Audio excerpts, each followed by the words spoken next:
Joe Biden is out, Kamala Harris looks to be in. The big question is, can she secure the Democratic nomination and then go on to beat Donald Trump in the fall? Let's take a look at the numbers to find out. Let's start off first with the Democratic nomination. Turns out that 76% of Democrats nationwide say they'd be satisfied if Harris gets the nomination. So it looks like she's the likely Democratic nominee. Beyond the voters, Harris also has picked up a lion's share of endorsements so far. And it turns out that when it comes to presidential nominations, the person who gets at least 50% of the endorsements normally goes on to win their party's nomination. But let's put aside the primary for a second and let's talk about the general election. Can Kamala Harris beat Donald Trump?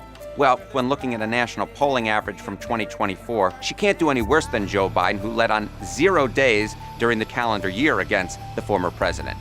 And indeed, when we look at the net favorability ratings, that is favorable minus unfavorable, in a poll taken by ABC News Ipsos after the Republican National Convention, we see that while Harris isn't exactly beloved, she comes in with a net favorability rating of minus 11 points. That was actually tied with Donald Trump, both of whom did considerably better than Joe Biden, who came in with a net favorability rating of, get this, minus 23 percentage points. Of course, elections ultimately are won in the key battleground states. And while we don't have any polling post the Republican National Convention from them, we do know that in pre-Republican National Convention polling, Harris seemed to be doing slightly better than Joe Biden. She was down just 1 point to Trump in the battleground state of Pennsylvania, well within the margin of error, while Biden did somewhat worse, being down 3 points to Donald Trump in the same New York Times Siena College poll.